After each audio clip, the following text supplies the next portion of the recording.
In today's video, I'm going to teach you how to file business taxes for LLC TurboTax. We'll walk through where to go inside TurboTax Online to enter information from your LLC, especially if you received a Schedule K-1. Before we begin, have your finalized Schedule K-1 and any supporting statements handy so the numbers you enter match exactly. Quick note for context, a K-1 is typically issued if your LLC is taxed as a partnership or an S corporation. If you're a single member LLC filing as a sole proprietor, you usually report on Schedule C instead, which is a different path. Today's walkthrough follows the K-1 route. Once you're in your return, move your mouse to the income area at the top. Hovering there opens the income options so you can quickly get to the right place without digging through every category. From that menu, click on Wages and Income Summary.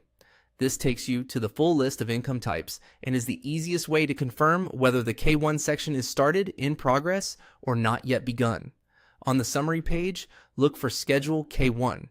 It may be grouped under business or other business situations. Click on Schedule K-1 to open the dedicated K-1 section. This is where TurboTax organizes entries for partnerships, S corporations, and in some cases, estates and trusts. For LLC owners taxed as a partnership or S Corp, you'll use this space to bring your K-1 information into your return. Next, click on Start. That launches the K-1 interview and ensures TurboTax asks you the right questions in the right order. When you're prompted with a question about whether you received a Schedule K-1, click on Yes. Answering yes tells TurboTax to expect details from your K-1 form and to display the fields that match the boxes and codes you see on your paper or PDF. At this point, you may see a message letting you know you need the premium version to continue. That's normal. K-1 entries are an advanced business feature, and TurboTax requires premium or a comparable tier to support those forms. If you're prompted, follow the on-screen upgrade, then return to the K-1 interview. Upgrading won't change your entries. It simply unlocks the tools you need.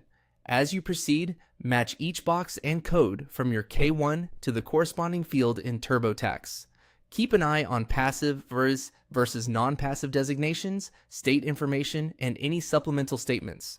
When you finish the interview, you'll land back on the Wages and Income Summary, where you can review your entry and continue with the rest of your return. Take your time, double check the figures, and you'll be set.